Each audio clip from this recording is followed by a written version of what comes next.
دوستو آپ نے اکثر یہ سنا ہوگا کہ ترکی 2023 میں آزاد ہوگا، وہاں اسلام کا بول بالا ہوگا اور معاشی ترقی ہوگی۔ یہاں حیران کن بات تو یہ ہے کہ ترکی تو ویسے بھی آزاد اور با اثر مسلمان ملک ہے اور معاشی طور پر بھی مضبوط ملک ہے، تو پھر یہ سوال کرنا کیسا؟ تو دوستو آئیے آج کی اس ویڈیو میں یہ جاننے کی کوشش کرتے ہیں کہ ترکی 2023 کے بعد وہ کس چیز سے آزاد ہوگا اور کن کن چیزوں سے پابندیاں ہٹے گی۔ تو دوستو دنیا کے مسلمان ممالک میں ترکی کو سب سے الگ اور نمایاں مقام حاصل ہے۔ آپ کو یہ جان کر حیرت ہوگی کہ خلافت عثمانیہ کے دور میں ترکوں نے دنیا کے بڑے حصے پر حکمرانی کی تھی اور اپنے زور بازو سے لازوال فتوحات حاصل کی تھی۔ جہاں تک یہ سوال ہے کہ 2023 میں ترکی آزادی حاصل کرے گا، تو پہلے اس پر بات کرتے ہیں کہ آج جدید دنیا میں ترکی کو اقوام عالم میں ایک نمایاں اور اہم مقام حاصل ہے۔ ایٹمی قوت نہ ہونے کے باوجود ترکی دنیا کی بڑی بڑی طاقتوں کی آنکھوں میں آنکھیں ڈال کر بات کرتا ہے۔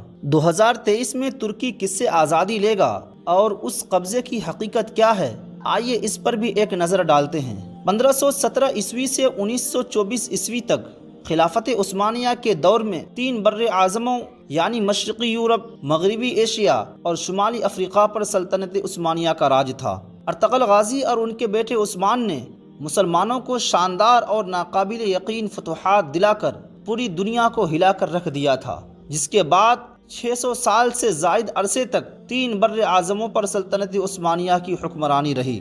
اب آپ سوچ رہے ہوں گے کہ 6 صدیوں تک دنیا پر راج کرنے والی قوم خود محکوم کیسے ہو گئی؟ آج کا ترکی کیسے 2023 میں ترقی کرے گا؟ تو یہ جاننے کے لیے ہمیں 100 سال پیچھے جانا ہوگا، جب 1923 عیسوی میں پہلی جنگ عظیم کے بعد ایک امن معاہدے کے نام پر جنگ عظیم اول کے فاتح اتحادیوں اور ترکی کے درمیان ایک معاہدہ طے پایا۔ اس معاہدے کے تحت یونان، بلغاریہ اور ترکی کی سرحدیں متعین کی گئی۔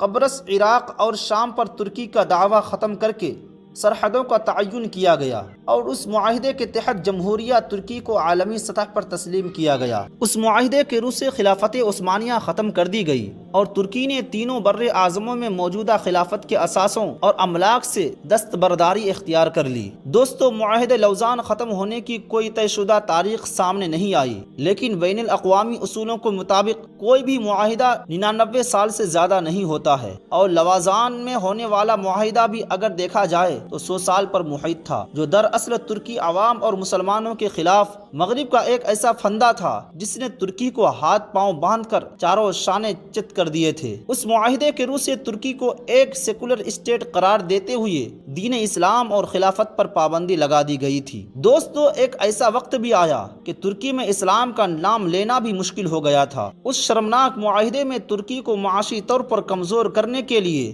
اپنی زمین سے تیل نہ نکالنے کا پابند کیا گیا۔ مغرب کی سازشیں یہیں ختم نہیں ہوئی، بلکہ ابنائے باسفورس کو مفت عالمی گزرگاہ قرار دے دیا گیا، جس کے ٹیکس سے ترکی کو بہت فائدہ حاصل ہو سکتا تھا۔ ابنائے باسفورس دنیا بھر میں تجارت کو کنٹرول کرتا ہے۔ اس راستے سے روزانہ سینکڑوں بحری جہاز گزرتے ہیں، لیکن لوزان معاہدے میں اسے بین الاقوامی گزرگاہ قرار دے دیا گیا تھا اور ترکی کو بحری جہازوں پر ٹیکس لگانے سے روک دیا گیا تھا۔ آپ کو بتاتے چلیں کہ ابنائے باسفورس کی طرز کی ایک آبی گزرگاہ سوئز کینال کے نام سے مشہور ہے، جو بحر روم کو بحر قلزم سے ملاتی ہے۔ اس نہر پر قبضے کے لیے امریکہ، برطانیہ اور اسرائیل مصر سے جنگ بھی کر چکے ہیں، اور آج یہ کینال یومیہ 15 ملین امریکی ڈالر ٹیکس جمع کرتی ہے۔ دوستو ترکی نے 100 سال تک اس ظالمانہ معاہدے پر عمل کیا، لیکن 2023 میں معاہدے سے نکلنے کے بعد اپنی سرزمین سے تیل اور دیگر معدنیات نکالنے کے علاوہ ابنائے باسفورس پر ٹیکس لگا کر اپنی معیشت کو مضبوط بنا سکتا ہے۔ ترکی کے صدر طیب اردوغان بھی 2023 کو اپنی قوم کے لیے بہت اہم قرار دے چکے ہیں۔